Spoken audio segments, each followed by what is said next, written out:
বাসা বলা চলে, সবাই তো কমেন্ট করবো আপু ভাইয়ার বাসায় কবে যাবা। এতদিন ছিলাম আম্মুর বাসায়, এখন যাবো তোমাদের ভাইয়ার বাসায়।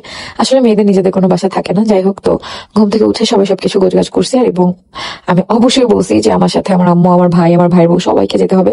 আমি একা একা ওই বাসায় যেতে থাকতে পারবো না, কারণ আমার দম বন্ধ লাগে ওই বাসায় যেতে। তো আমার জন্য সবাই যেতে রাজি হয়েছে। সবাই মিলে বাসায় চলে আসছি। বাসায় এসে দেখি সবকিছু এলোমেলো, যেহেতু আমরা কেউ ছিলাম না, শুধু আমার ননসের হাজবেন্ড ছিল, ভাই একা বাসায় ছিল, তাই সবকিছু এলোমেলো। তো এসে আগে আলমারি গুলো দেখলাম কি অবস্থা হয়েছে।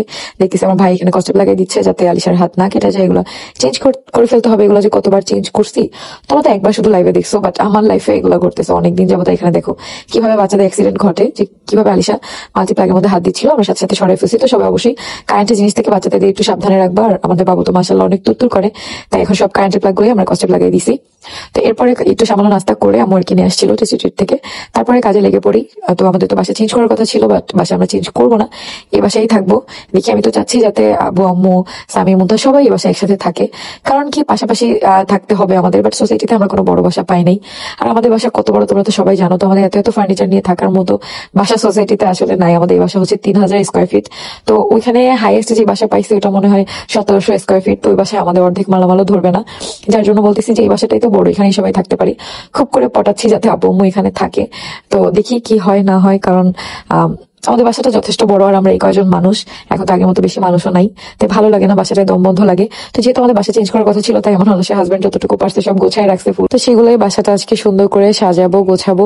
আসলে এই বাসাটা ছাড়তে পারা মানে এত সহজ না, আমি পারবো না। আমার অনেক বেশি মায়া হয়ে গেছে। বাসাটা অনেক শখ করে সাজাইছি, তারপরে বাসাটা নিছি অনেক শখ করে। আমি প্রত্যেকটা কোণা কোণা আমার অনেক বেশি পছন্দের, তাই হচ্ছে বাসাটা ছাড়তেছি না। আর এরকম বড় বাসা ভাই পাওয়া খুবই টাফ।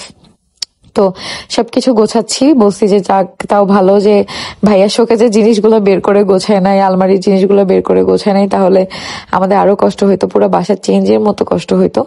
যাক, অবশেষে মান অভিমান আর নাটকের পর্ব শেষ করে আমাদের তিশাপা কিন্তু আহাদ ভাইয়ের সংসারে ফিরে এলো। এখন আবার সুন্দর করে তার সংসারটা গুছিয়ে নিচ্ছে। মনে হয় আহাদের চতুর্থ বউ অরিনের হাতের ছোঁয়া লেগেছিল সবকিছুতে, সেগুলোই এখন পাল্টিয়ে নতুন করে আবার সুন্দর করে ঘরটা সাজিয়ে নিচ্ছে।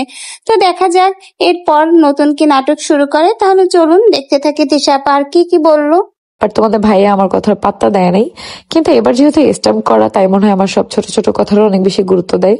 আজকে একবার বলাতেই সে রাজি হয়েছে যে আচ্ছা ঠিক আছে, বড় সোফা এখানে এনে দিচ্ছি, ছোটটা ওইখানে নিয়ে দিব। তোমাদের ভাইয়ের সাথে এই মনে হয় ফার্স্ট টাইম যে আমি আমার বাসা থেকে যে এক সপ্তাহ আমার আম্মুর কাছে থাকছি। আমার আম্মুর কাছে হাইয়েস্ট আমি 1 রাত বা 2 রাত থাকছি, এরকম হবে, তাও একবার। এমনিতে রাগ করে যে কখনোই থাকি নাই, কারণ আমি রাগ করে কখনো বাসা থেকে বেরই হই নাই। আমি একটু আলাদা, মানে কথায় কথায় ঘর থেকে বের হয়ে চলে যেতে পারি না। আর এখন কেমন লাগতেছে অবশ্যই কমেন্ট করে জানাবা তোমরা। এই ড্রয়িং রুমটা আমার কাছে তো এখন অনেক বেশি ভালো লাগতেছে। সব বাসা একদম দেখো এলোমেলো মনে হচ্ছে, আসলে আমরা বাসা চেঞ্জ করছি। আর যারা রিলসে বা শর্টসে ড্রয়িং রুমের ভিডিওটা দেখবা, অনেকেই বুঝবা, মনে করবা যে আমরা বাসা চেঞ্জ করছি, কারণ ড্রয়িং রুমটা পুরাই নতুন নতুন লাগতেছে।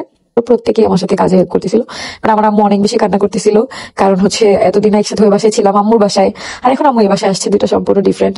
একদম আমরা একসাথে ঘুমাইছি সবাই। তো আম্মু একটু পর এসে চেক করছে আমরা কি করতেছি, ক্ষুধা লাগছে কিনা, রাতের বেলা খাবো কিনা, সবকিছু। তো এই হচ্ছে সেইগুলো দেখো ভিডিও, যে আমরা যখন সব ফার্নিচার চেঞ্জ করতেছিলাম, বড় সোফাটা এখানে এনে দিচ্ছিলাম, আর সোফাটা বড় ছোটটা আর কি নিচ্ছিলাম।